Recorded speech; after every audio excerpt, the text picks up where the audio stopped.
Sebelum kita masuk dalam pelayanan firman, mari saya mengajak kita bersama berdoa epiklese. Kita rendahkan hati di hadapan Tuhan. Kita berdoa. Ya Allah Bapa, siapkan hati kami untuk menerima firman-Mu. Melalui Roh Kudus, biarlah suara-Mu saja yang kami dengar. Dengan demikian, kami dapat memahami kebenaran-Mu. Di dalam Tuhan Yesus, doa ini kami nyatakan. Amin.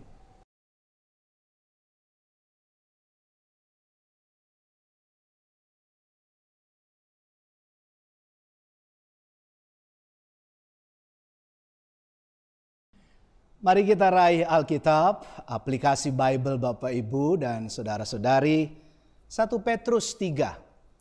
1 Petrus 3 ayat 13 sampai 18. Nanti di waktu yang cukup Bapak Ibu bisa membaca ayat berikutnya. 13 sampai 18 1 Petrus 3. Izinkan saya membacakannya. Dan siapakah yang akan berbuat jahat terhadap kamu jika kamu rajin berbuat baik? Tetapi sekalipun kamu harus menderita juga karena kebenaran, kamu akan berbahagia. Sebab itu janganlah kamu takuti apa yang mereka takuti. Dan janganlah gentar. Tetapi kuduskanlah Kristus di dalam hatimu sebagai Tuhan. Dan siap sedialah pada segala waktu untuk memberi pertanggungan jawab kepada tiap-tiap orang yang meminta pertanggungan jawab dari kamu tentang pengharapan yang ada padamu, tetapi haruslah dengan lemah lembut dan hormat dan dengan hati nurani yang murni, supaya mereka yang memfitnah kamu karena hidupmu yang saleh dalam Kristus menjadi malu karena fitnahan mereka itu. Sebab lebih baik menderita karena berbuat baik, jika hal itu dikehendaki Allah, daripada menderita karena berbuat jahat. Ayat terakhir 18. Sebab juga Kristus telah mati sekali untuk segala dosa kita. Ia yang benar untuk orang-orang yang tidak benar, supaya Ia membawa kita kepada Allah. Ia yang telah dibunuh dalam keadaannya sebagai manusia, tetapi yang telah dibangkitkan menurut Roh. Sampai sedemikian firman Tuhan. Yang berbahagia adalah mereka yang baca, merefleksikan dengan kuat dan dalam, dan tentu yang lebih penting adalah melakukannya. Haleluya.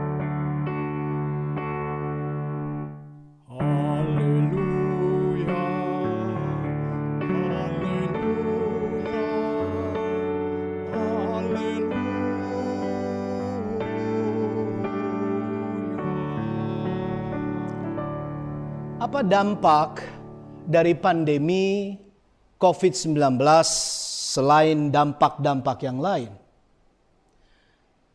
COVID-19, Bapak Ibu Saudara-saudara, berdampak juga meningkatkan KDRT. Ya, kekerasan dalam rumah tangga. Domestic violence atau violence in homes terus merebak dan makin meningkat. Tidak hanya di Indonesia, tapi juga di banyak negara yang lain. Juga kekerasan dalam bentuk lainnya di luar rumah, dalam kehidupan sosial masyarakat. Bapak, Ibu, dan saudara-saudari kekasih, kalau kita mau maknai lebih dalam, akar atau dasar dari semua itu adalah manusia tidak mau atau minimal sulit bertahan dalam penderitaan. Ketika manusia tidak mau mengingkari egonya, kemudian cenderung tergoda melampiaskan ketidakmampuannya bertahan, menjalani kesesakan, kepenatan, dan penderitaan. Mereka melakukan kekerasan demi kekerasan itu. Berbicara kasar, bersikap merendahkan, dan akhirnya mencari pembenaran sendiri untuk bisa melakukan perbuatan-perbuatan kekerasan. Baik domestic violence tadi atau keluar dari rumah. Ini menjadi bagian tantangan kita bersama untuk kuat dalam kebenaran. Dan kasih Tuhan itu selalu ada dan akan terus ada. Dikaruniakannya untuk kita semua. Untuk kita siap. Siap mengasihi Tuhan, melangkahi goda ego yang jatuh pada muara kekerasan tadi, juga untuk mengasihi manusia lainnya, bertahan dan hidup dalam kebenaran kasih. Karena itu, kesediaan menderita ini pun menjadi tantangan kita, Bapak, Ibu, dan saudara-saudari. Namun sekaligus kita disadarkan oleh firman Tuhan minggu ini bahwa kesediaan menderita sudah seharusnya menjadi karakter dan menjadi perbuatan nyata kita sebagai pengikut Tuhan Yesus Kristus. Dengan meneladani Kristus, kita lebih siap meninggalkan cara hidup lama yang dikuasai hawa nafsu, ego, dan kita siap berlaku benar walau kita harus menderita. Petrus di konteks teks kita menekankan, apabila kita mengalami penderitaan tersebut, apalagi penderitaan karena kebenaran, kita harus memandang kepada Tuhan Yesus Kristus. Ia sangat menderita karena disalibkan dan mati berkorban bagi dosa-dosa kita. Ia menderita meski ia benar. Meski ia benar. Ia diperlakukan tidak adil, meski ia berlaku adil. Petrus menegaskan bahwa kepada jemaat di konteksnya dan juga kepada kita di zaman now ini, di zaman pandemi yang kita berjuang sama-sama ini, jangan gentar. Di ayat 14 tertulis demikian. Tetapi sekalipun kamu harus menderita juga karena kebenaran, kamu akan berbahagia.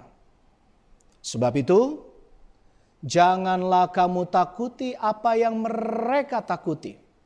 Dan ini dia, janganlah gentar. Kristalisasi dari firman Tuhan yang indah ini mengajak kita untuk tidak gentar tadi dari Petrus, ada dua hal. Ada dua hal. Yang pertama, karunia dan karya untuk bertahan. Karunia dan karya untuk kita bertahan. Kita menerima karunia untuk bertahan adalah karena dan dari keselamatan Allah sendiri di dalam Tuhan Yesus. Dia menderita di kayu salib, menebus dosa-dosa kita. Jika Kristus tidak bebas dari penderitaan, mengapa kita yang mengaku umat, jemaat, pengikutnya berharap bebas dari penderitaan? Jika ia saja menderita untuk menebus dosa-dosa Anda dan saya, dosa-dosa kita.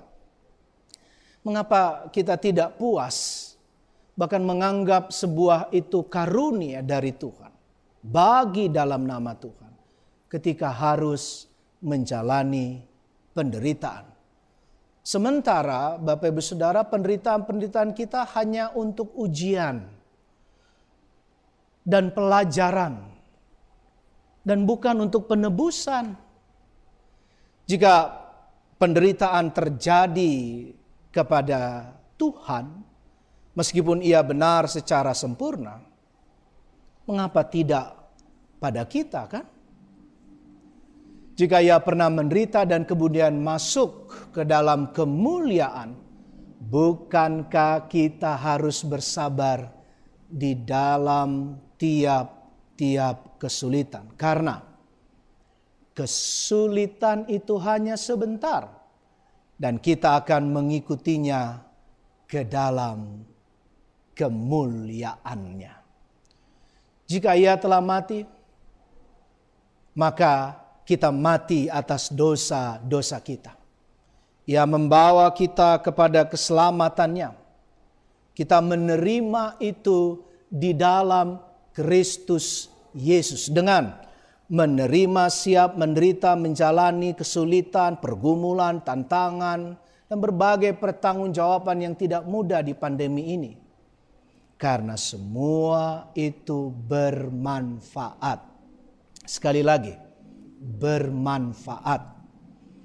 Mendorong kita kembali kepada Allah, pneumatika bahasa aslinya, hal-hal yang berhubungan dengan rohani kepada Allah, tetapi juga menjalankan somatika, hal-hal yang berhubungan dengan tubuh, dengan jasmani, terlebih kewajiban kita mengasihi sesama manusia.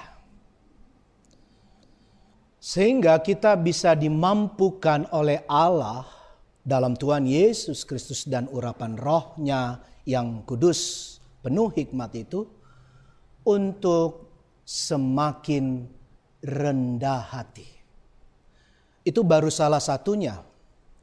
Perhatikan, mari buka dan baca kembali ayat 15b sampai 17. Tetapi haruslah dengan lemah lembut dan hormat, dan dengan hati nurani yang murni, supaya mereka yang memfitnah kamu karena hidupmu yang saleh dalam Kristus menjadi malu karena fitnahan mereka itu. Sebab lebih baik menderita karena berbuat baik, jika hal itu dikehendaki Allah, daripada menderita karena berbuat jahat. Rasul Petrus beralih dari teladan Kristus ke teladan di zaman dulu. Khususnya pada bacaan kita itu di konteks zaman Nuh. Ingat air bah?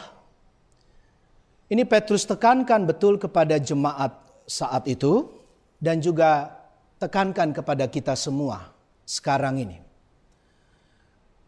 Bahwa semua ditawarkan karunia dan rahmat bertahan.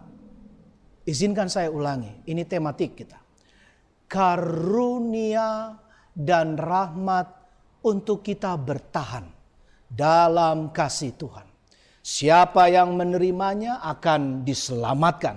Tetapi siapa yang menolak, maka dia akan memasuki bagian yang jauh dan makin jauh dari Tuhan, seperti konteks air bah pada zaman Nuh. Yang kedua, Bapak Ibu Saudara, menderita karena kebenaran akan berbahagia. penderitaan dan kematian Kristus tidak saja merupakan sumber bagi keselamatan kita, tetapi juga teladan yang harus kita terus tiru dan perjuangkan nyata tiap hari. Karena ia rela menderita bahkan berkorban bagi orang-orang yang sungguh tidak benar. Sekali lagi termasuk Anda dan saya, kita semua. Meski dirinya adalah benar. Tubuh Tuhan Allah di dalam Tuhan Yesus Kristus dapat dibunuh. Tetapi coba mari kita ulangi ayat yang ke-18. Ayat ke-18 demikian. Sebab juga Kristus telah mati sekali untuk segala dosa kita. Ia yang benar untuk orang-orang yang tidak benar, supaya ia membawa kita kepada Allah. Ia yang telah dibunuh dalam keadaannya sebagai manusia, tetapi yang telah dibangkitkan menurut Roh. Ya, Tuhan Yesus kemudian bangkit, naik ke sorga, dan dari sana memerintah segala sesuatu. Kristus menderita untuk kemenangannya atas maut dan menjadi kemenangan kita bersama orang percaya kepada Allah dalam Tuhan Yesus Kristus dan Roh Kudus. Inilah Bapak Ibu Saudara motif kita, motif kebahagiaan dan kekuatan bagi semua orang Kristen, pengikut-pengikut Tuhan.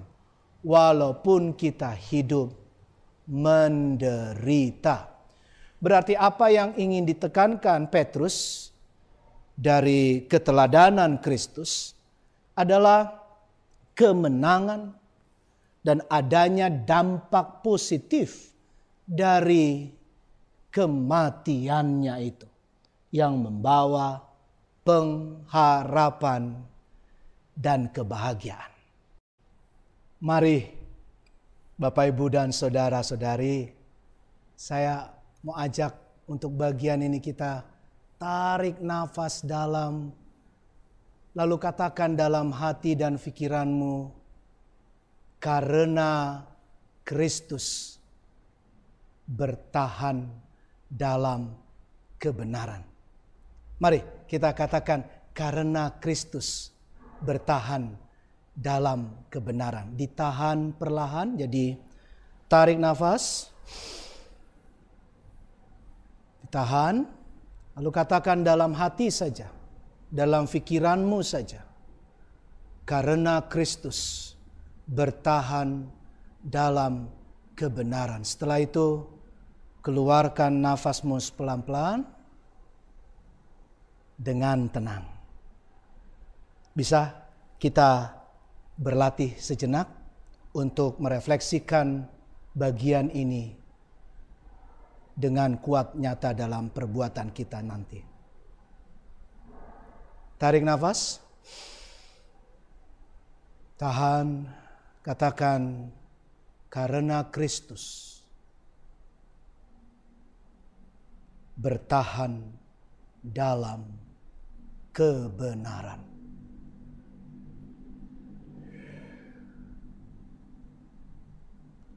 Sekarang saya tidak ikut, saya mempersilahkan ini untuk Bapak, Ibu, keluarga-keluarga di rumah, bareng-bareng, sama-sama, sehati sepikiran untuk melakukannya. Izinkan saya menghitungnya. 1, 2, tarik nafas, 3.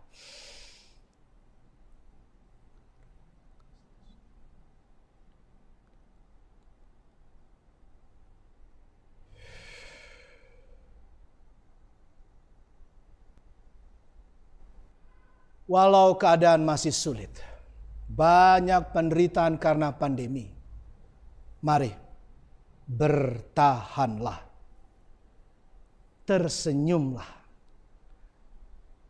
bahkan berbahagialah. Bahkan mari berbagi bahagia itu dari hal yang paling kecil, sederhana, membuat dunia tersenyum dalam bentuk apapun juga, yang sederhana sekalipun. Mulai dari keluarga, melawan segala kekerasan demi kekerasan, dan juga menggantinya dengan damai kebahagiaan kepada banyak orang lain. Mari rendah hati, lebih lagi mengingkari diri, mengosongkan diri sendiri seperti teladan Kristus.